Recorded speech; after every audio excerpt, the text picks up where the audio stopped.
अमरावती महानगरपालिका मालमत्ता कर विभागाच्या वतीने सामान्य करावर 10% विशेष सूट दिनांक 2 व 3 ऑगस्ट 2025 पर्यंत। स्क्रीनवर दिलेला QR स्कॅन केल्यास ऑनलाईन पेमेंटवर मिळवा 3% अतिरिक्त सूट।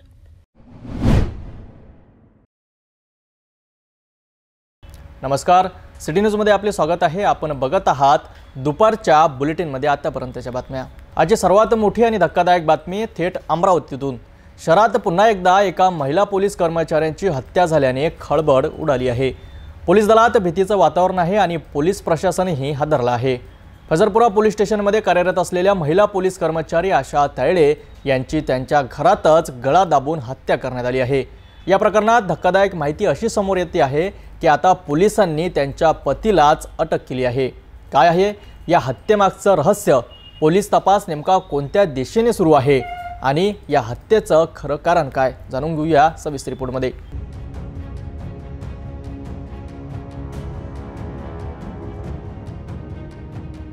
अमरावती शहरातील फजरपुरा पोलीस ठाण्यात कार्यरत असलेल्या महिला पोलीस कर्मचारी आशा तायडे यांच्या हत्येने पोलीस दलात शोककळा पसरली आहे।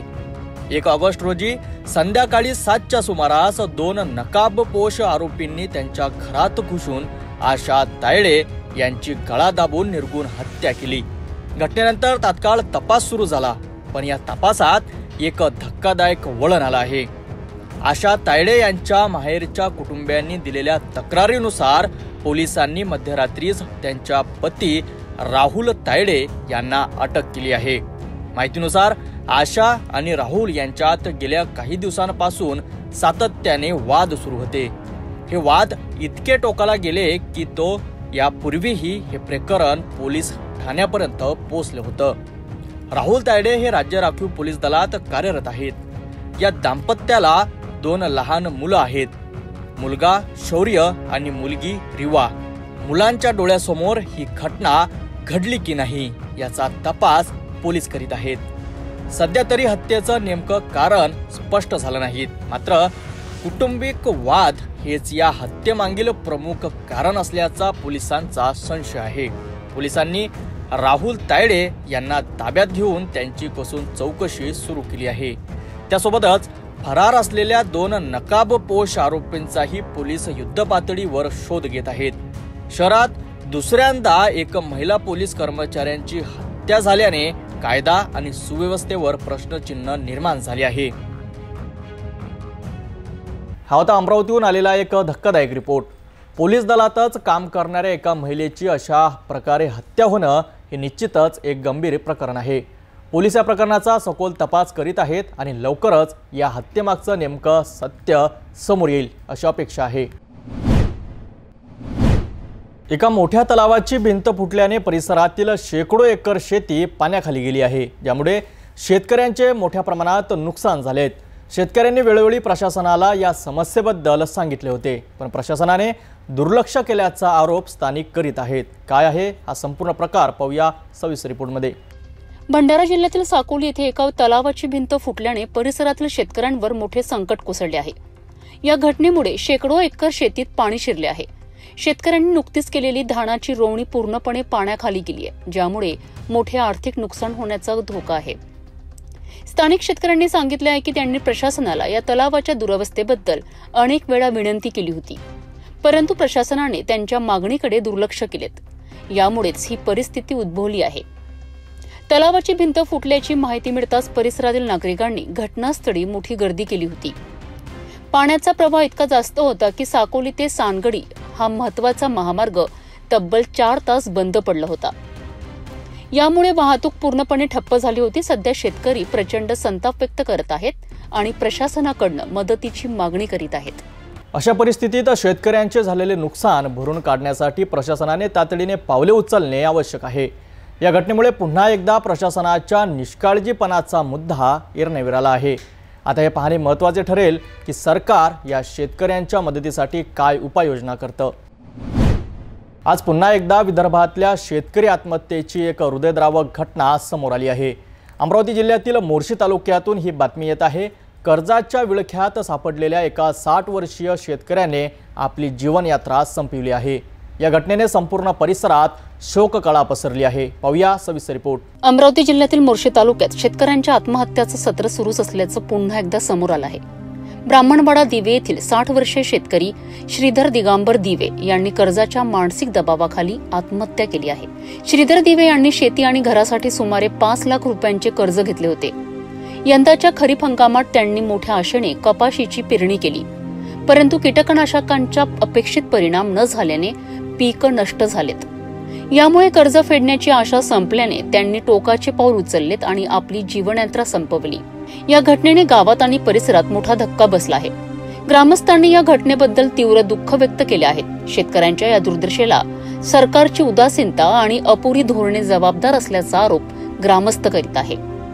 पीक विमा, कर्जमाफी आणि शाश्वत शेती या धोरणांची प्रभावी अंमलबजावणी करण्याची मागणी त्यांनी केली आहे. कर्जबाजारीपणाच्या या चक्रात अडकलेल्या श्रीधर दिवे यांच्यासारखे अनेक शेतकरी महाराष्ट्रात आहेत. ही घटना पुन्हा एकदा शासन आणि समाजाला आत्मपरीक्षण करायला लावते.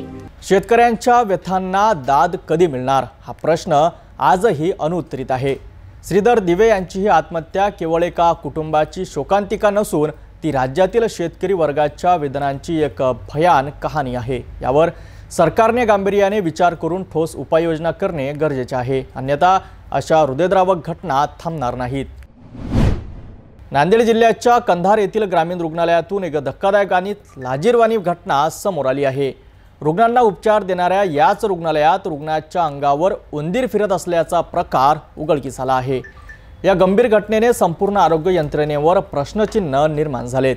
ही फक्त एक घटना नाही, तर आरोग्य विभागाच्या हलगर्जीपणाचे हे भयान वास्तव आहे. यावर सार्वजनिक बांधकाम मंत्री आणि स्थानिक आमदारांनीही दखल घेतली आहे. पाहूया सविस्तर रिपोर्ट. नांदेड जिल्ह्याच्या कंधार येथील ग्रामीण रुग्णालयातून आरोग्य व्यवस्थेचा भोंगळ कारभार समोर आला आहे.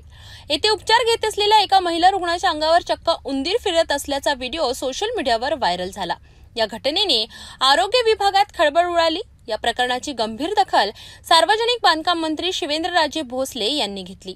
त्यांनी याला चुकीची गोष्ट म्हटलं असून रुग्णालयाच्या देखभालीत झालेल्या दुर्लक्षावर कठोर कारवाई करणार असल्याचे आश्वासन दिले आहे.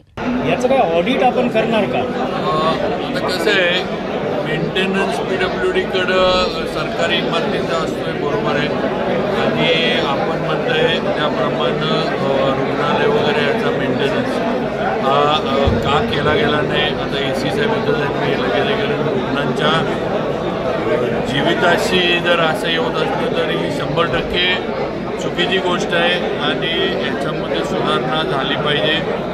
थोडंफार दुर्लक्ष वगैरे या गोष्टीकडे झालं असेल तर 100% जी असेल ती कार्यवाही दुर्लक्ष करणाऱ्या अधिकाऱ्यांवर आम्ही करू. आणि सगळ्यात आधी तर हे रुग्णालय जे काही असतील जे आमच्या ताब्यात आहेत मेंटेनन्स, त्याची दुरुस्ती जे काही फंड लागेल ते आमच्या विभागाकडनं आम्ही उपलब्ध करू. तर म्हणजे थोडाफार हा आरोग्य विभागाकडनं पण निधी ह्या गोष्टीला येणं गरजेचं असतं. पण तरी शेवटी रुग्ण आपलेच आहेत, हॉस्पिटल आपलंच आहे, सगळे विभाग शासनाचेच आहेत. लवकरात लवकर जे काही 2-3 विषय आपण मांडले ह्याचं एक म्हणजे दुरुस्त्या वगैरे तर पहिलं करून घेऊ. आणि दुर्लक्ष झालं असेल तर जे दुर्लक्ष ज्यांनी केलंय त्यांच्यावर आम्ही नक्की करायचं. स्थानिक आमदार प्रतापराव पाटील चिखलीकर यांनीही जिल्हा शल्य चिकित्सकांना तातडीने कारवाई करण्याचे निर्देश दिले आहेत. ही अतिशय गंभीर बाब आहे. यापूर्वी लोहा ग्रामीण रुग्णालयामध्ये सुद्धा प्रचंड मोठ्या तक्रारी होत्या. मी त्या ठिकाणी बैठक घेतली. माननीय आरोग्यमंत्र्यांनी या संदर्भामधल्या सूचना दिल्या आणि थोडीफार परिस्थिती लोहा ग्रामीण रुग्णालयाची आता सुधारलेली आहे. कंधार रुग्णालयात पण मी बैठक घेऊन त्यांना सूचना दिलेल्या होत्या. एखादा रुग्ण दवाखान्यामध्ये आल्याच्या नंतर त्याला पूर्णपणानं त्याची काळजी घेतली पाहिजे. अशा पद्धतीचं होत असेल तर हे बाब अतिशय गंभीर आहे. मी काही कामाच्या निमित्तानं काल मुंबईत होतो, पण आता आपल्याशी चर्चा झाल्याच्या नंतर मी लगेच सुप्रिटेंडेंटशी बोलेन आणि त्याच्या संदर्भातला अहवाल मी मागवेन. परंतु जर सुधारणा झाल्या नाही तर मला ॲक्शन त्याच्यावर घ्यावं लागेल. मी आता आपल्याशी वार्तालाप झाल्याच्या नंतर लगेच शल्यचिकित्सक यांना बोलेल आणि तात्काळ कारवाई करण्याच्या संदर्भातल्या सूचना निश्चित देईल. या प्रकरणात रुग्णालयाचे वैद्यकीय अधीक्षक डॉक्टर किशोर कदम यांनी एक अजब दावा केला आहे. ते म्हणाले की रुग्णांनी खाली टाकलेले अन्न खाण्यासाठी उंदीर आले असावेत. हा दावा रुग्णालय प्रशासनाच्या बेजबाबदारपणा दर्शवितो. खेदजनक आहे, पण आमची स्वच्छता आम्ही 2 ते 3 वेळेस स्वच्छता करतो आणि ग्रुपवरती आम्ही GPS कॅमेराद्वारे ग्रुपवर टाकतो.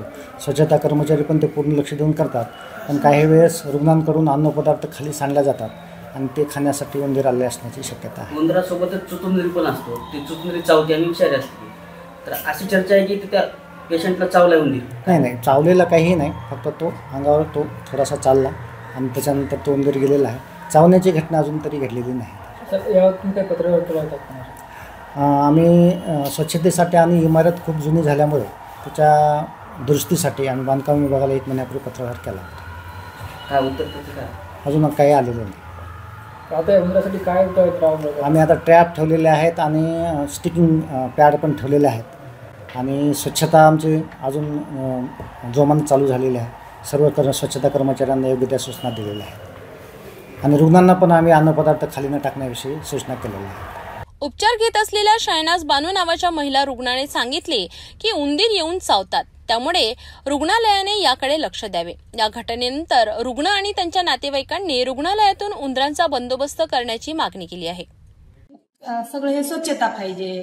उंदीर, साप, इचू, काडा बाहेरून काही येऊ नये, पेशंटला त्रास होऊ नये, सगळी स्वच्छता राहावी. कोणी असो, आम्ही असो, कोणी असो, पेशंटला तकलीफ घडायला नाही पाहिजे. आम्ही मोहजावून आणा, मोहिजा प्रांडा, तालुका कंधार, जिल्हा नांदेड. आता उंदर खेळायला ते तर त्याची तुम्ही सगळी व्यवस्था करावं चांगली. ही आलाच नाही पाहिजे मध्ये उंदीर. असं प्रकारचं तुम्ही व्यवस्था करावं चांगली. बोला. पेशंटला किंवा पेशंट सोबत एखादा माणूस बाई गडी असते, त्याला धोका होऊ नये. आमची म्हणणं ही लेकरू असते, बाळ असते, कुणी पण नातेवाईक असते, तर त्यांना चांगली सुविधा करावं आमची एवढीच म्हणून. बाहेर पूर्ण हे करावं, सगळं ग्राउंड ते कापून काढून फुवारून स्वच्छता करून ते झाडं लावून घेतलं पाहिजे. आता काय आताच निर्मळ केलं पाहिजे. आता परिस्थिती कशी आहे? आता वाईट आहे. म्हणजे की कुणाला एक तकलीफच आहे पेशंटला उद्या चालून. आता ही स्वच्छता करून घ्यावं. ही घटना केवळ नांदेडची नाही तर राज्यातील अनेक सरकारी रुग्णालयांमधील परिस्थिती दर्शविते. मंत्र्यांनी आणि आमदारांनी दखल घेतल्यानंतर आता यावर काय कारवाई होते हे पाहणे महत्त्वाचे आहे. केवळ आश्वासन देऊन भागणार नाही तर प्रत्यक्षात अशा घटना पुन्हा घडणार नाहीत यासाठी ठोस उपाययोजना करणे गरजेचे आहे. आता यावर प्रशासन काय पावले उचलतं हे पाहणं महत्त्वाचं ठरेल. अमरावती शहरातून एक आनंदाची आणि उत्साहाची बातमी समोर आली आहे. सौंदर्य आणि प्रतिभेचा अनोखा संगम पाहायला मिळाला. Mr India, Mrs India Maharashtra beauty प्रेझेंटच्या ऑडिशनमध्ये अनेक तरुण आणि विवाहित महिलांनी मोठ्या उत्साहात सहभाग घेतला आणि आपल्या कौशल्याचे प्रदर्शन केले. या ऑडिशनचा उत्साह वाढविण्यासाठी सेलिब्रिटी गेस्ट म्हणून जोया शेख उपस्थित होत्या. पाहूया या कार्यक्रमावर एक विशेष रिपोर्ट. यावेळी विशेष आकर्षण ठरल्या सेलिब्रिटी गेस्ट जोया शेख, ज्यांच्या उपस्थितीने स्पर्धकांचा उत्साह द्विगुणित झाला. ऑडिशनमध्ये स्पर्धकांना इंट्रोडक्शन राऊंड, वॉक राऊंड आणि टॅलेंट राऊंड मधून जावे लागले. या ऑडिशनमध्ये निवडलेल्या स्पर्धकांना आता राज्यस्तरीय फायनलमध्ये भाग घेण्याची संधी मिळणार आहे. ब्युटी इंडस्ट्रीतील मेघा कपूर, अमरावती शहरातील गिरीश खत्री आणि मिस महाराष्ट्र विजेती खुशी चवारे यांनी ज्युरीची भूमिका निभावली. यासोबतच आयोजक टीममध्ये विक्रम सिसोदिया, कोरिओग्राफर आयुषी लाडे आणि त्यांच्या टीमने विशेष परिश्रम घेतले. यावेळी बोलताना जोया शेख म्हणाल्या, अशा प्रकारचे मंच महिलांना केवळ आत्मविश्वासच देत नाहीत तर त्यांना स्वतःची ओळख निर्माण करण्यासाठी एक सशक्त माध्यम देखील देतात. मी सर्व स्पर्धकांना त्यांच्या उज्ज्वल भविष्यासाठी शुभेच्छा देते. आप खुद को बाहर निकालो. ये सही में मैं भी बोलूंगी, आप खुद को बाहर निकालो. आप अपने आप में बहुत बड़ा डायमंड हो. शायद आपको नहीं पता, शायद हम आपकी कीमत कभी लगा ही नहीं पाएंगे. क्या पता कौन सा सितारा है जो उस समय मिस एंड मिसेस महाराष्ट्र के स्टेज पे चमक जाए. तो अपने लिए एक जोरदार ताली बजाइए, क्योंकि यहाँ तक आना भी इतना इजी नहीं है. यस, तो वो कॉन्फिडेंट लेवल को हमेशा अपने बरकरार रखिएगा. अपने इर्द गिर्द पॉजिटिव ऑरा जरूर रखिएगा. पांव खींचने वाले से दूर रहना, हाथ खींचने वाले को पहले पकड़ना. या ऑडिशनमधून निवडलेल्या स्पर्धक आता डिसेंबरमध्ये गोव्यात आयोजित होणाऱ्या मिस अँड मिस्टर महाराष्ट्रच्या ग्रँड फिनालेमध्ये सहभागी होतील. तेथून निवडल्या गेलेल्या विजेत्या आंतरराष्ट्रीय स्तरावर भारताचे प्रतिनिधित्व करतील. अमरावतीमधील या ऑडिशनमध्ये निवडलेल्या सर्व महिलांना आता गोव्यामध्ये होणाऱ्या ग्रँड फिनालेमध्ये भाग घेण्याची संधी मिळणार आहे. यातून निवड होणाऱ्या विजेत्यांना आंतरराष्ट्रीय स्तरावर भारताचे प्रतिनिधित्व करण्याची संधी मिळेल. हा मंच महिलांना केवळ आत्मविश्वासच नव्हे तर त्यांना स्वतःची एक वेगळी ओळख निर्माण करण्याची संधीही देतो. या कार्यक्रमाच्या यशस्वीबद्दल सर्व आयोजकांचे अभिनंदन आणि पुढील प्रवासासाठी सर्व स्पर्धकांना शुभेच्छा.